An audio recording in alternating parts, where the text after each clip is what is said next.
أعوذ بالله من الشيطان الرجيم. بسم الله الرحمن الرحيم. الرحمن علم القرآن خلق الإنسان علمه البيان.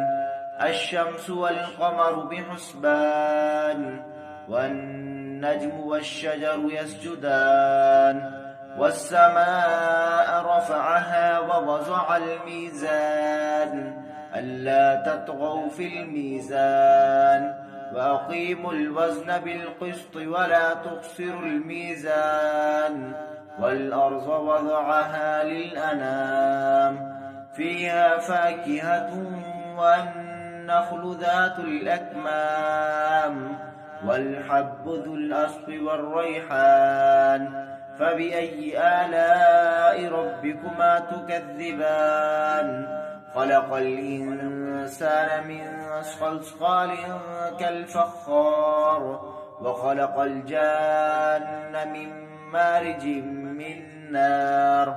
فبأي آلاء ربكما تكذبان رب المشركين ورب المغربين فبأي آلاء ربكما تكذبان مرج البحرين يلتقيان بينهما برزخ لا يبغيان فبأي آلاء ربكما تكذبان يخرج منهما اللؤلؤ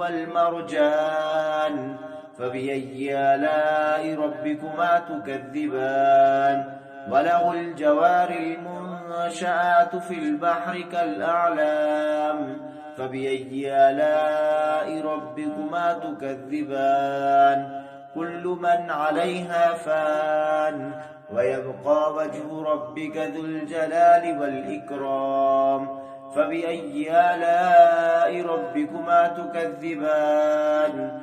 يسأله من في السماوات والأرض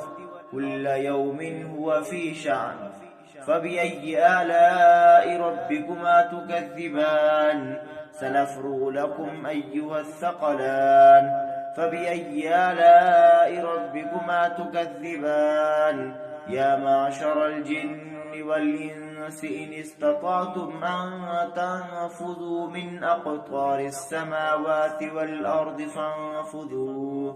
لا تنفذون إلا بسلطان فبأي آلاء ربكما تكذبان يرسل عليكما شواظ من نار ونحاس فلا تنتصران فبأي آلاء ربكما تكذبان فإذا انشقت السماء فكانت وردة كالدهان فبأي آلاء ربكما تكذبان فيومئذ لا يسأل عن ذنبه إنس ولا جان فبأي آلاء ربكما تكذبان يعرف المجرمون بسيماهم فيؤخذ بالنواصي والأقدام فبأي آلاء ربكما تكذبان هذه جهنم التي يكذب بها المجرمون يطوفون بينها وبين حميم آن فبأي آلاء ربكما تكذبان ولمن خاف مقام ربه جنتان فبأي آلاء ربكما تكذبان ذواتا أفنان فبأي آلاء ربكما تكذبان فيهما عينان تجريان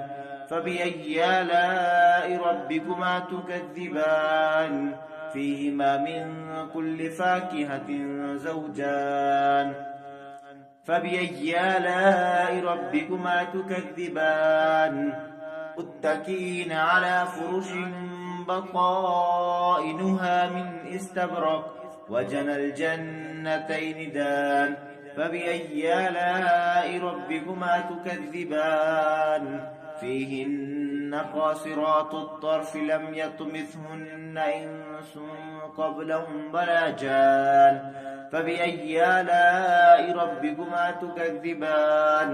كأنهن الياقوت والمرجان فبأي آلاء ربكما تكذبان هل جزاء الإحسان إلا الإحسان فبأي آلاء ربكما تكذبان ومن دونهما جنتان فبأي آلاء ربكما تكذبان مدهامتان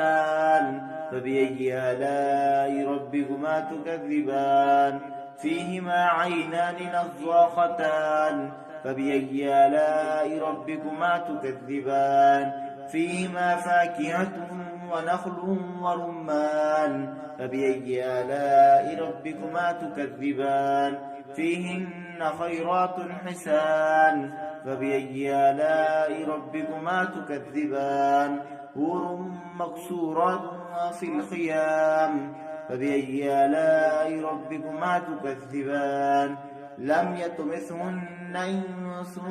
قبلهم ولا جان فبأي آلاء ربكما تكذبان متكئين على رفرف خضر وأبقري حسان فبأي آلاء ربكما تكذبان تبارك اسم ربك ذي الجلال والإكرام